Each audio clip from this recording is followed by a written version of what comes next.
Hello, welcome back to my channel. My name is Kelsey and I'm here today for my favorite time of the month. It's the Riordan read-along.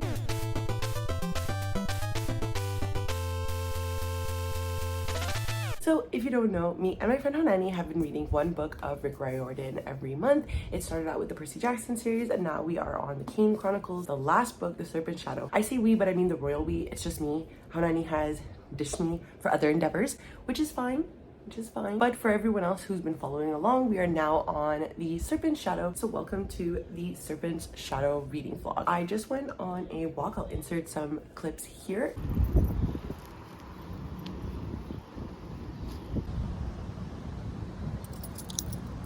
We're about to finish our first sprint. We have about 7 minutes left. If you hear the fan in my room, I have to put it on. It is so hot in Canada right now and we didn't clean our air conditioner yet and I need air, okay? So I'm sorry if it's loud. I'll listen to this after and hopefully it's not too bad. I'm really hoping it's okay. I mean, it's not horrendous, right? I guess. I took my dog on a walk and I did get well into the second chapter. So with the last couple of minutes, I'll probably listen to try to find my place in it. But I'm so happy I have the audiobook because you guys saw last month I was struggling to read these books because I think I need a break from Rick Riordan and I don't think I realized how much I needed this break. So after this book, we are going on a break. We will announce when we're going to be starting the Trials of Apollo as well. But given that Honani DNF this series, I think it's been taking a toll on my enjoyment, but I end up enjoying the stories overall of these books. So I'm definitely going to figure out where I am now, get back into our chatting section before we start another sprint, and then I will probably eat. My sister-in-law is here as well and she ordered poulet rouge, which is a like quinoa chicken type of bowl, and I'm very excited to eat that. So see y'all on the flip side. I walked my doggy for like 25 minutes and then I came back. I'm at page 33 right now. 30. Wow. Yeah. Is it good? So far it's like pretty standard for the Kane Chronicles. Standard. Yeah. It always, like, I find with these ones, like, I always like it in the end. Oh yeah. But the beginning parts, like, like, is so slow, yeah. And also like Sadie, which is one of the twins. Yeah. Irritating? Yeah, she's very irritating. And I find like the audiobook, she's like even more irritating. Like I'm like, I don't need this sass. Yeah. Okay? And in this one, there's this new god that like Sadie just doesn't know their name yet, right? But they gave him this like New Jersey like Italiano accent, and so I was listening. You know when you're like listening passively and it's like going in and you'll like remember things, but you're not like fully listening. So I'm just walking the dog and all I hear is like, Mercedes, you just have to pick up the thing from the other guy and then you'll be okay. Like listen to me and let me out. And I'm like, what is this? And then her perspective is like, he reminds me of like from like one of those old like Italian movies, like My Cousin Vinny or whatever. And like, what the fuck is happening? And so I'm just listening to like my uncle basically. And I was like, wow, couldn't believe it's my moment to be represented. Yeah, wow, it's my turn now. Finally, Rick. Would you be down to go into another sprinteroni? I'm down. Let's see, what am I going to do this sprint? Why don't you pick up Kane Chronicles number 1? Oh. The Red Pyramid. Pick up the Red Pyramid again. Oh, I would.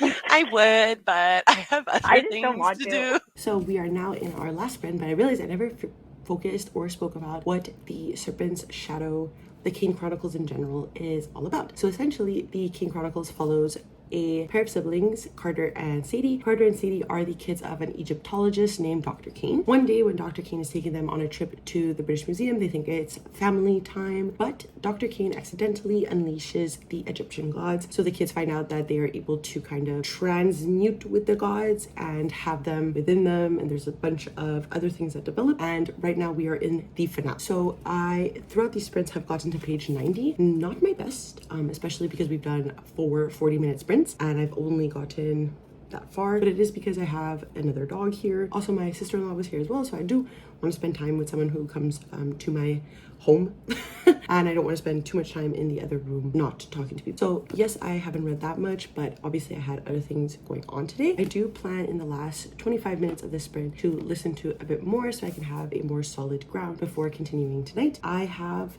2 books that I do want to finish, not today, but hopefully by tomorrow, along with this. So essentially I'm trying to read 3 books maybe in the last 3-4 days of the month. I think I could do it, but obviously that would put this a little bit more behind schedule. I will get back into listening to the audiobook for this and update you probably later tonight.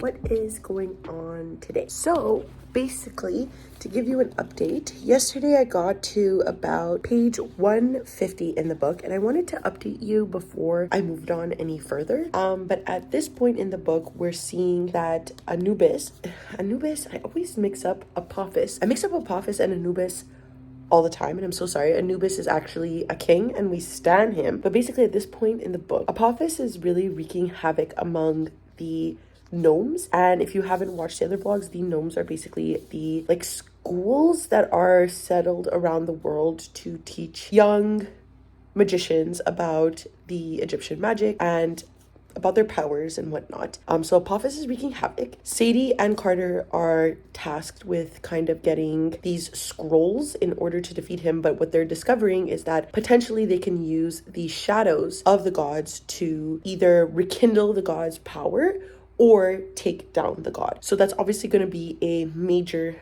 plot point in the book. But other than that, that seems to be it that's happened so far, because they've only recently in the last couple of pages discovered that that would be something important that they would need. And if they're able to defeat Apophis with his shadow, they're thinking that they could possibly save gods and use their shadows. So there's an underlining theme in the story of the Egyptian gods being forgotten. Once they are forgotten, they're kind of put into this retirement home type of scenario where these forgotten gods are old and they've lost their memories, and it's because people don't believe in them anymore. And honestly, subtly, it's a bit sad, low-key. And one of their friends, Bas, no, is it Bas or is it Bess? Something like that. He had to give up his power in a sense to save them in the last book. So now he is among those gods. At the same time, there's also Ra, who is the god of sun and stuff like that, and fire and whatever. And he is also presented as this old man who's been forgotten. So I think that by discovering how to use the shadows against the gods, they'll also be able to use the shadows to save the gods. And I think they'll end up saving all of them, and all of them will get their memories back, but specifically Bess, I think that's his name, I can't remember, and Ra are crucial, and it seems that Ra is very crucial to defeating Apophis as well. So we're definitely going to get into that aspect. And so far, that seems to be it. I'm not 100% into this as I was with the first book. I feel like this series is really interesting, but it's just not giving me, I think, what I wanted. And like I've mentioned a lot in these riordan vlogs, is that I feel like I need a break with him. So just take that into consideration when watching this video. But I will be continuing this today while I'm working. I have the audiobook to listen to. So update you later. Hello. So I'm still in bed, but I promise I'm not actually in bed. I'm working. I swear. But I just came back from another walk with my dog, and I haven't listened to The Serpent's Curse since this morning, but I did want to give some minor updates. So right now the Carter siblings are working with gods that they've banished in the last 2 books in order to defeat this bigger baddie that was released. And the reason that they're doing that is because I personally think it's to show that the gods had both evil and good sides. Set is the god of chaos, which is why he is the villain in the first book, but you still need chaos to balance out any other aspect of evil that would tip the scales. So I think that's a really interesting discussion. Another element that we're focusing on in the book is like deaths and stuff. So there was a pretty gruesome scene in the beginning where one of the gnomes was attacked by Apophis and all of them died. And I think that was a really interesting thing to happen in the Rick Riordan book, because we've seen death before, but this was like particularly harrowing, that I think was really interesting to include in a middle grade book. Additionally to that, in this series, because they can connect with Egyptian gods and the Egyptian gods are like within them kind of, you really see this theme of death, so to say, within Walt, which is Carter and Sadie's friend, Sadie's main love interest. The reason that Sadie and Anubis have a bond is because Sadie has a bond with Walt. And Walt is struggling throughout a bit of the last book. You find out that Walt is struggling with potentially dying soon, and it's a very interesting discussion that I think Rick Riordan could have touched upon a bit more, but you see it really add to Walt's character as he's braver and he's doing things for Sadie and Carter because he knows it's right and he wants to go out in a right way. So right now where we're at in the story is that they're discovering how to use the shadows in order to get the gods. I didn't explain it properly in the last clip, but basically the word in Egyptian for shadow and statue is the same, and that's why they're able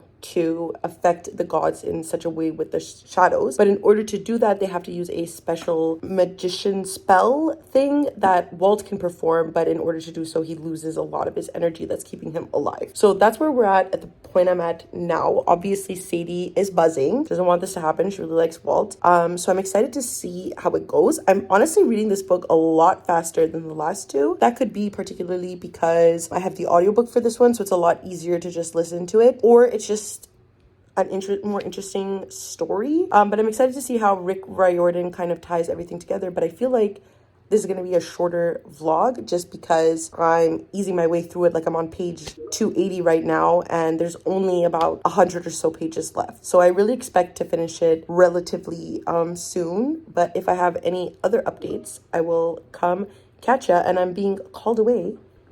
So see ya.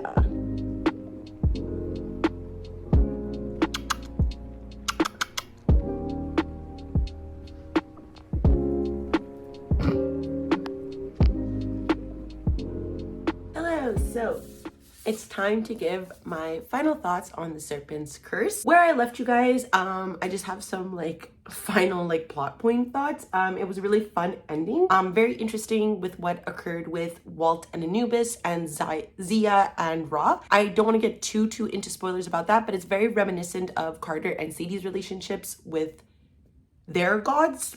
I think it was really interesting and really well done, and I think it tied the overall story together. I do wish, however, that it was introduced a little earlier into the series, because I think it could have added a really interesting dynamic that I think felt rushed because it was at the end of not only this series but this book as well. I really like the Easter egg at the end of the novel where they're talking about rival gods and magic, and obviously very strongly hinting at Riordan's other series with the Greek and Roman gods. At the end of the book, the duat is very balanced. The gods are kind of all banished in order to have this sense of balance. The gods that I was talking about that are kind of in retirement home situation are doing well, doing fine.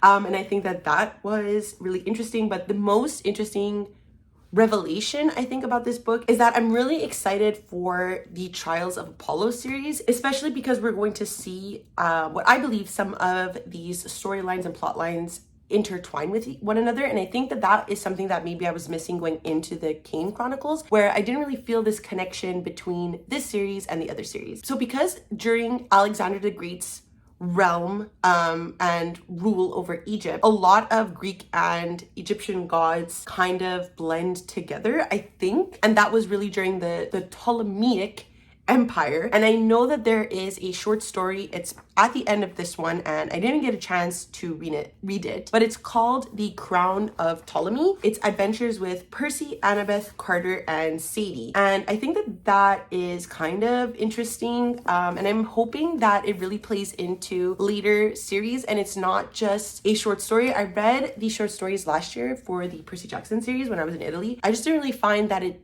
gave anything to the series. I don't usually enjoy short stories anyways that are part of series. So I'm hoping that there is this in the regular series because I don't see myself reading these blended stories no matter how interesting they could possibly be. So let's actually talk about my feelings towards this book. I ended up giving it a 3.5 stars. While I found the ending to be really enjoyable and closed the series out in a satisfying way, while I was reading it, I just could not wait for this to be over. I had a very easy time listening to the audiobook. I think this was the best audiobook experience I had with the Percy Jackson series so far. And while I was reading it, I could not put it down. But there was a lot in this novel that I feel like my brain really glossed over, especially in regards to the big battle scenes and the big way that they defeated the big baddie in this book. I think that this is mostly due to the way that the plot is formatted, and in that I mean so similar to the first and second book. It really feels repetitive. Additionally, the other baddies from the previous series are kind of